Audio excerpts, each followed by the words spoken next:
All right, ladies and gentlemen, we are back for more PDX Vox Song Tournament Bracket. Our intro was Music, Music, Music by Teresa Brewer, and that is a big shout out to Bill Griswold, one of our faithful fans. Would you mind filling in the details on our fan? So this goes out to Bill and Jean Griswold. My grandparents, they met in 1950, and that was the type of music back then. Bill Griswold wrote in a response to our tournament, asking why that song was not in the selection. And although very few PDX Voxers may know that song, we'd also never done it as a group song. But it's still a fun one. So it's Music, Music, Music by Teresa Brewer. Check it out. Very fun. Yeah, and a 93-year-old father-in-law and grandfather was really hoping to see that one on the bracket. Didn't know any of the other songs, but is tuning in and watching the races closely nonetheless. So that is dedication for you. All right, we're on round 3. So we are in the Sweet 16 round. We're going down from 16 to 8 songs. It is getting real. It is getting a little brutal. One person said this is kind of like choosing which leg you want to lose, and he's been limping around as a result. So that is some serious metaphorical pain. A little graphic, but this is what music does to people. All right, so we're going to get into this, and this week, or for this round, that's good. For this round, we're going to put the emphasis a little bit more on the artistic merits of the song and give a little bit of a backstory on some, if not all, of the songs. Last week or last podcast, we talked a lot about the kind of personal things that come into making these tough decisions on songs. But we're going to talk a little bit about the songs themselves, get the politics out of it, and get into what the creators may have intended and what went into the process. All right, so our first matchup, Down to the River to Pray versus Brave. I learned recently that Down to the River to Pray is the oldest song on the bracket. It's hard to know exactly when it was written. It's likely it was written by an African-American slave. The first known written version of it are a set of lyrics from 1867, so goes way back. And Brave, on the other hand, was written in 2013 by Sarah Bareilles, who has connections to a cappella. She went to UCLA and was in Awake a cappella.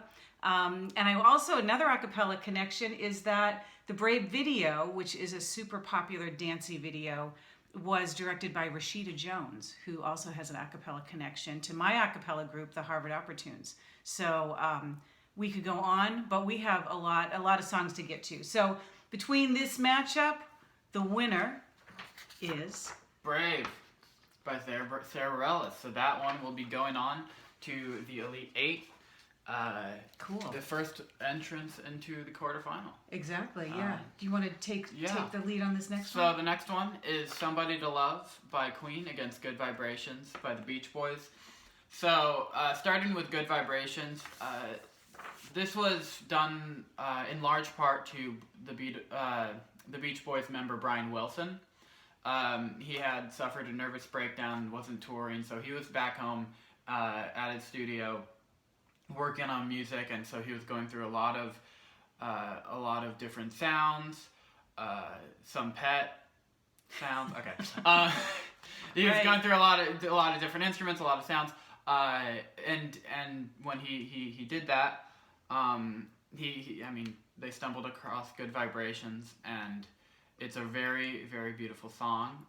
Both of these actually have a lot of different tracks. I mean, to look at the whole file would be a lot. It would probably break a computer, honestly. I mean, Somebody to Love is another one where there were around 100 vocal tracks done by Freddie Mercury and the members of Queen on their vocal tracks, and it was to emulate a gospel sounding choir.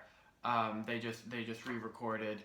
And so that's a wonderful song. He was trying to emulate what Aretha Franklin did, and she's in this bracket later on. But Somebody to Love was the winner. So Somebody to Love will advance Yeah. By Queen, yeah. Yeah, and that one won by the biggest margin, 69%. Yeah. One other little thing I want to say about Queen is that Brian May is on Instagram and he is teaching solos from his epic songs. And even if you don't play much guitar, just tuning in and hearing him talk intimately to the camera is worth it. So Instagram video, I think it's Brian May for real. Let's see. Yeah, Brian May for real is his handle on Instagram. So check it out. All right, next round. I better let you do this one too. Okay, sure. So Africa against Somebody to Love. Not Somebody to Love. Seasons of Love. We got a lot of love. A whole lot of love. That's Zeppelin. Let's see. Seasons of Love was done obviously with Rent. It's featured in the beginning of the second act. It was also featured in The Office when Michael Scott says goodbye. It's been used in many different situations. One tidbit we learned was that the writer. Oh, the writer. The writer. Jonathan Larson, who wrote the writer. The whole play. The whole play. He unfortunately passed before the premiere, the day before. Mm-hmm. Yeah. So that's obviously a powerful song. And Africa is a song about it's a lot of experimentation with the synth in the 1980s. That was big, and it just became a lot of riffs that they started working on. They sent it to David Page, and he ran with it, pitched it to them, and they said that's great for your solo album. Kind of, which in that time you just say, oh, that's great for your solo album, which means it's a bad idea. It's kind of the Dare to Suck motto. It's many people use the Dare to Suck idea of just throwing things at the wall and seeing what sticks. Aerosmith does that, where that's how they get their hits. Cool. But that it was just let's throw it. Let's do a solo album, and they had 9 songs in Toto 4, or they had 10. Human Nature got picked up, which was originally written by Steve Porcaro, picked up by Quincy Jones, moved into Michael Jackson's Thriller, and so they moved in the 10th song, which is Africa by Toto, and it became a 1980s disco club hit. It was a huge club success, and then it just dwarfed a life of its own, and in fact, it is going to the quarterfinals.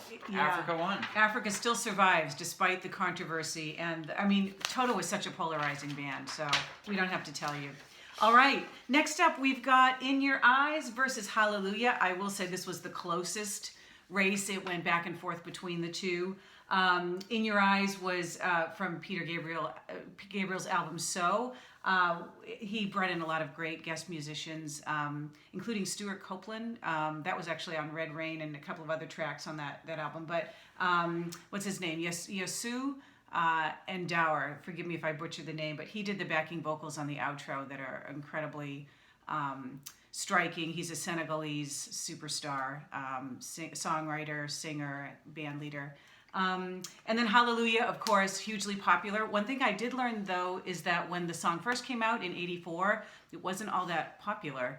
And then as more and more people discovered it, and there were interesting recordings made of it by Jeff Buckley and others, it got some steam in the late 90s. And then once it was in the movie Shrek, that was it. It was a runaway train of the cover that everybody wanted to do. So 2 really super loved songs from the 80s. And the winner was In Your Eyes by 52%. So yeah, I'm sure there are a lot of disappointed people there, but worthy opponents for sure. Yeah, very close. All right, you want to run with this one? Yeah, sure. So this was Light of a Clear Blue Morning, done by, this is the Waylon Jennings version that we did, right. But it's written by Dolly Parton. I learned this today that Porter Wagner was the partner of Dolly Parton, and this is kind of after the break of that business relationship. But interestingly enough, Dolly Parton is now celebrating her 54th wedding anniversary this year with someone who has nothing to do with the music business. A very just a very private figure. And it's interesting because many artists, there's just a lot of love and then breakups, and then it's just a lot of material that you hear the personal stuff, and so it was just interesting to read that, because this song is about the breaking of a relationship with someone who's in business, Right. But yeah, and then one day, there's a Portland connection on this. You want to There talk about is, that? yeah. So One Day was written by Modest Yahoo in 2008. He was born in the New York area. I think born in the Northeast, Pennsylvania, but raised in the New York area, New York City area, and was kind of in and out of school. You know, he was always interested in music and wasn't really staying the course in high school. So his parents sent him out to Oregon to an outdoor school to kind of get his act together. While he was in Oregon, he realized, I mean, he was like the only Jewish kid, or one of very few Jewish kids that he met in Oregon, and it really firmed up his identity as a Jew. So when he went back to New York, he became very Jewish identified in his music. And so, it's kind of interesting to think about that being something that actually builds identity rather than kind of, moves you away from it. So yeah, both really inspiring songs. And the winner of this One Day, Modest Yahoo lives on. Yeah, those are both very loved. I did notice that a lot of people who gave comments in their votes said that when in doubt or when they were on the cusp, they were picking the songs that had a little bit more of a beat, a little bit more, I think, energy to them, because people are wanting that right now. So that was kind of interesting. On another day, it could go another way on these songs. Awesome. All right, next one we've got Bring Me Little Water, Sylvie versus Think. Maybe I'll talk about Bring Me Little Water and then you talk about Think. All right, so Bring Me Little Water was written in 1935 by Leadbelly, and he was a singer-songwriter, folk singer-songwriter who toured a lot. Like, that was his thing throughout the South and then beyond that. And his songs were kind of they were kind of story songs. He would talk a lot and he would sing, and then he would go back and forth. So he would tell colorful stories about his family, and Bring Me Little Water is about his uncle and aunt, and how the uncle would be working in the fields and would yell in sort of a semi-musical way for water, and it would become something that Leadbelly ended up running with and turning into a song that turned into a great piece for Vox. Mm-hmm. And then Think. Yeah, so Think was originally recorded in 1968.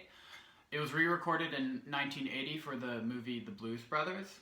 Both were sung by Aretha Franklin, and Aretha Franklin actually lip-synced in the movie, which was actually difficult for her. It was surprisingly difficult because she had been used to singing naturally for a long time, so they had to film various shots, and it actually took a while to go through. I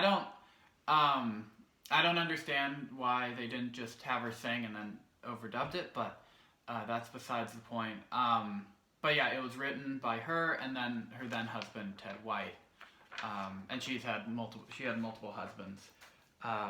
In contrast to Dolly Parton, but it worked because Think is going to the quarterfinals. Yeah, we are in a thinking zone right now. So Think is advancing. Great. All right, next one we've got Somewhere Only We Know versus Seven Bridges Road, place-based songs. Somewhere Only We Know was written in 2004 by the British band Keane. They were childhood friends, and although the song is really vague about what kind of special place they're talking about in the song, a lot of people think it's the town of Battle, which was named after the Battle of Hastings way back in the UK. So kind of interesting to think about that. But basically, when you listen to the song, it could be almost any place, which is why I think so many people like it as kind of escapist song. Not a lot of people know this compared to the others, so if you don't know it, please go and listen to it. It's one of my favorites ever. Seven Bridges Road, super famous. It was written in 1969 by Steve Young, and wasn't super famous until the Eagles sang it live, and then their Eagles Live album went really big in 1980, and now lots and lots and lots of people love to listen to this song and sing it. So many so that, in fact, Seven Bridges Road was the winner. And Seven Bridges won by 62%, so it was a pretty decent margin. Cool. All right, next. You wanna Yeah. go So for this one? this was the final one, Dreams against Viva La Vida. So Dreams was done by the Cranberries. It was written by Dolores O'Riordan, who unfortunately has passed away. And it's about first love. And it's been featured, like many Cranberries songs, in multiple movies and TV shows. Obviously, their biggest hit, "Zombie," was a prominent song in the Northern Ireland issues in the 1990s, and the music still lives on from the Cranberries. Viva La Vida it's inspired by Frida Kahlo, a kind of unique inspiration. It's the idea Viva La Vida is taken from one of her ideas because it's an expression. Viva is an expression in the Spanish language to acclaim someone or something, and in English the best translation is "Long Live Life," which is definitely a good motto to have in this hard time. And so with that being said, Viva La Vida took the cake. They won. It's a really interesting song. Yeah, it kind of tells a historical story, but then apparently the title was inspired by Frida Kahlo painting. So lots to dig into there. Cool. So that's where we're at. Let's see. We are collecting our votes. We're going to be putting up this video podcast along with the Google form and the paper bracket on the website, on social media. So find it. We're getting more and more votes every week, so it's really fun to get a lot of data, see how people are feeling about it. If you want to put comments in Facebook or YouTube, always super appreciated. Before we go, I just want to give a special shout out to Stephen Patton, one of our instructors who arranged a bunch of PDX Vox songs from this bracket and beyond. It's his birthday today, and he is 1/3 of the band Flyover States. I'm sure they're going to be posting some cool stuff over the next week. So happy birthday, Stephen. We love you. And we will see you next time. Let's see. Votes are due Wednesday? Wednesday at 5. Wednesday at 5. Yeah, so All right. Round 4. Go for it. All right. Thanks, everybody. See you next time.